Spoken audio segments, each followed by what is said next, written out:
नमस्कार मंडळी. बासुंदी म्हटलं की सगळ्यांच्याच आवडीची डिश. तर अशी घट्ट आणि दाटसर अशी बासुंदी आज मी तयार करणार आहे. चला तर मग रेसिपीला सुरुवात करूया. तर यासाठी मी 1 लिटर म्हशीचं दूध घेतलेलं आहे. या दुधामध्ये अजिबात पाणी नाही घालायचं आहे. दूध कंटिन्यू 15 ते 20 मिनिट असंच मध्यम गॅसवर चमच्याने ढवळत राहून तापून घ्यायचं आहे. जसजशी साई येईल तसतशी ती बाजूला करून दूध कंटिन्यू तापून घ्यायचं आहे.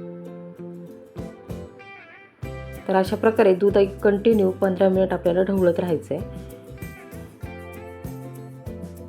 तर अशा प्रकारे दूध एकीकडे तापते तोपर्यंत आपण ड्रायफ्रूट्स भाजून घेऊयात. तर मी इथे कढई ठेवली आहे. कढई चांगली तापून द्यायची.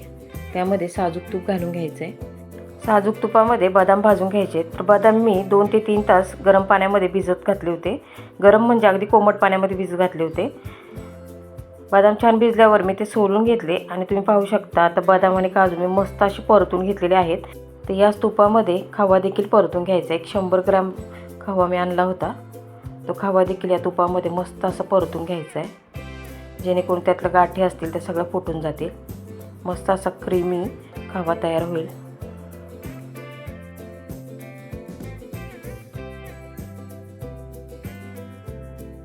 तर तुम्ही पाहू शकता मस्त असा खवा परतून झालेला आहे. तर हा खवा आता दुधामध्ये घालून घ्यायचा आहे.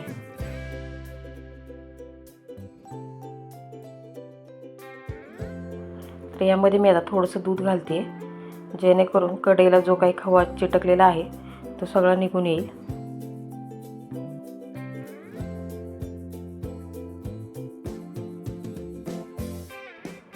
तर अशा प्रकारे खव्यातल्या सर्व गाठी फोडून घेऊन आता खवा दुधामध्ये घालूयात आपण.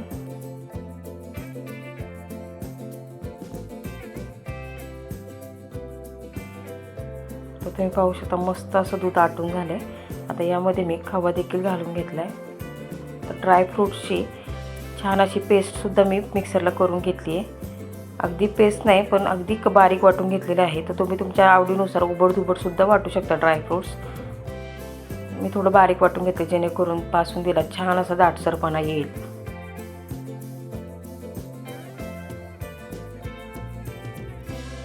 तर बासुंदी करताना असा मी उपडा चमचा ठेवला आहे, जेणेकरून दूध उतू येणार नाही. आता यामध्ये मी बारीक वाटून घेतलेले ड्रायफ्रूट्स घातलेत.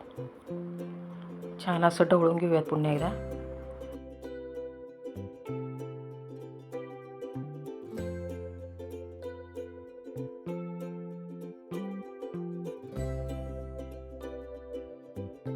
हे ढवळत राहायचं, कारण दूध खाली लागू शकतं. त्यामुळे बासुंदी करताना शेवटपर्यंत दूध सतत खाली ढवळत राहायचं.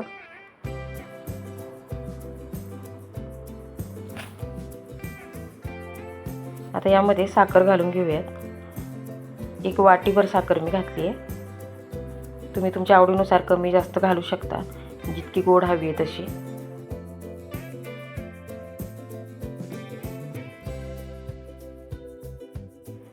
अगदी शेवटी बासुंदी अगदीच तयार झाली असं वाटताना यामध्ये अगदी बारीक अशी वाटलेली वेलची पूड घालून घ्यायची आहे, जेणेकरून बासुंदीला खूप छान चव येते आणि त्याचा सुगंधसुद्धा खूप छान येतो.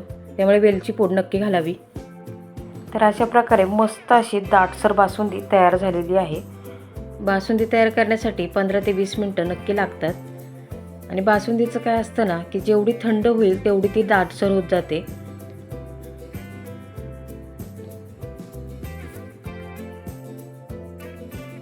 चला तर मग सर्व करून घेऊयात.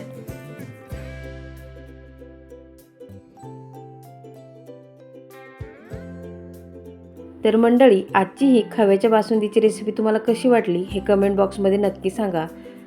तर भेटूयात पुन्हा एकदा अशीच एक नवीन रेसिपी घेऊन. तोपर्यंत धन्यवाद.